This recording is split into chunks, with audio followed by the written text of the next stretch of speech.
Hello friends, welcome back to my video.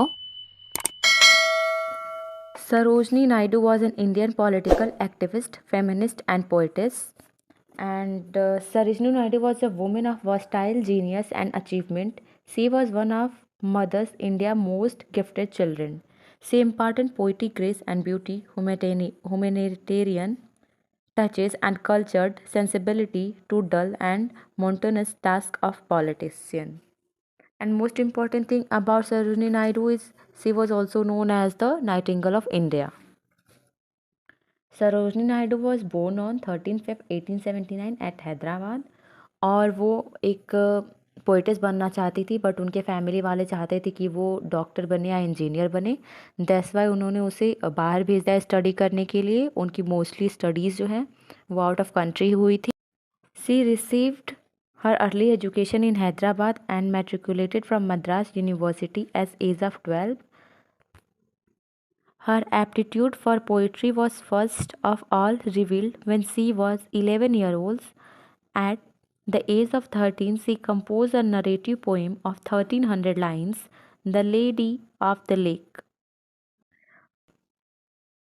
वो England अपने higher studies के लिए गई एक स्कॉलरशिप के थ्रू जब वो 16 ईयर्स की थी। And she studied first at King's College London and then at Girton College Cambridge.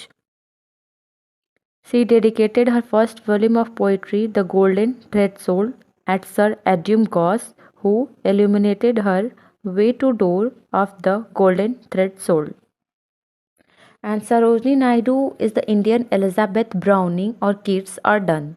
Love is her major theme. About 1/3 of total output of her poetry is about love. She deals with both the aspect of love, union and separation. In it, various modes of despair, challenges, frustration, sorrow, hope, expectation, ecstasy, challenges. She not only powerfully depicts various moods and states of love but also embodies various love situations. She was died in 2 March 1949 and after the partition of India, she was also governor of UP. She was much more influenced by the Mahatma Gandhi and उन्होंने उनकी life को उनके deaths में बहुत ज़्यादा उनको दुख हुआ था तो उनके ऊपर उन्होंने एक पोइट्री भी लिखी थी। एंड सरोजिनी नायडू के कुछ पोइटिक्स वर्क बहुत ज़्यादा फेमस है as like the golden thread sold in 1905, the bird of time 1912, the broken wings 1917 and the feather of dawn 1961. In this video, I am going to talking about a poem by Sarojini Naidu to a Buddha seated on lotus.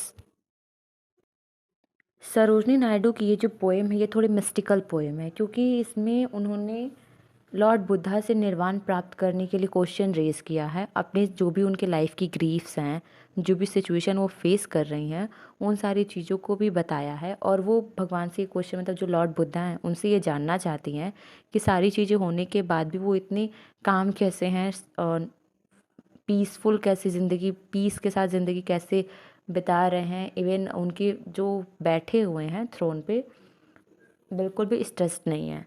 इन्हीं सारी चीज़ों को उन्होंने इसमें discuss किया है। सो ये रहा इसका एक outlook and now I am going to talking about main poem section मतलब the to a Buddha seated on lotus. This poem section is from the golden thread sold conclude with poem. ये जो golden thread sold है इसमें 3 parts में poems को दिया गया है और ये जो बुद्धा सीटेड ऑन लोटस है इसको पोएम सेक्शन से लिया गया है। This poem has found a place in 2 anthology of English poetry publish in England, the Oxford book of mystical verse and the modern muse.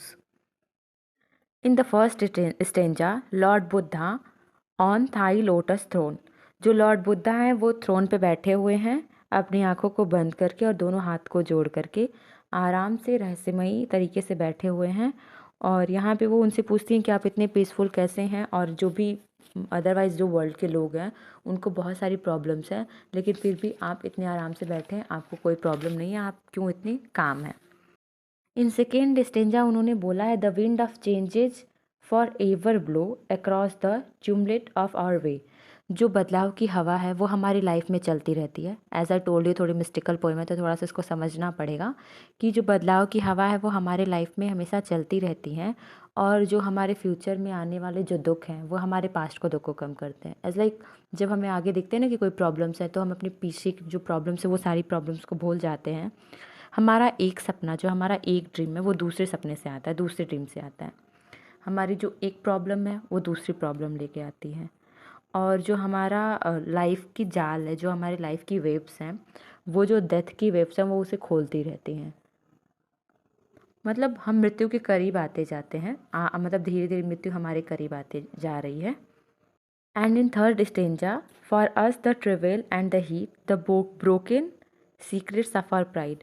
हमारे जो मुश्किलों, हमें हमेशा मुश्किलों का सामना करना पड़ता है। हमारा जो प्राइड है वो हर बार टूट जाता है कहीं ना कहीं। हमें हमारे जो भी फेलियर्स मिलते हैं उन सब चीज़ों को याद करना पड़ता है, याद रखना पड़ता है, जो हमारे हार की कठिन सबक हैं। हमारी लाइफ से कुछ टाइम के लिए हैप्पीनेस चली जाती हैं और हमें वो फ्रूट्स भी नहीं मिलते जिसके लिए हम लोगों ने काम किया होता है, क्योंकि हमें फेलियर को भी फेस करना पड़ता है। And we feel like exhausted from our life. Expect of peace, हम लोगों को वो सारी चीज़ें मिलती हैं, लेकिन और वो फिर क्वेश्चन रेस करती हैं कि कैसे। अपने लॉर्ड बुद्धा से उन्होंने फिर इस स्टेंजा में क्वेश्चन रेस किया है कि आपको शांति कैसे मिल रही है इस थ्रोन पे बैठे हुए। And in fourth stanza, we fuel it with foolish hands we seek to gain. जो हमारे जो यूजलेस हाथ हैं, जो मेरे हमारे हाथ है वो किसी काम के नहीं हैं, और इनसे हम अपने अनसेसेबल डिज़ायर को पाना चाहते हैं। हम दिव्य स्थानों की प्राप्ति करने की कोशिश करते हैं, लाइक डिवाइन स्वर्ग की प्राप्ति करने की कोशिश करते हैं। हमारा जो फेथ है धीरे धीरे डगमगाने लगता है, और हमारे जो पैर है वो धीरे धीरे लड़खड़ाने लगते हैं। पर जो हमारी आत्मा को स्वर्ग जाने की इच्छा है, हम उस पर कभी कंट्रोल नहीं कर पाते, हम वहाँ पे जाना चाहते हैं एट एनी हाउ। और इन लास्ट स्टेंजा उन्होंने पूछा है कि ये सारी चीज़ें हमसे बहुत दूर हैं, फिर भी हम निर्वाण की प्राप्ति, सुख की प्राप्ति या फिर मोक्ष की प्राप्ति कैसे करें, इन सारी चीज़ों को आप हमें बताएं। ये पोएम एक क्वेश्चन है लॉर्ड बुद्धा से, जो सरोजनी नायडू ने किया है। Thank you so much for watching this video.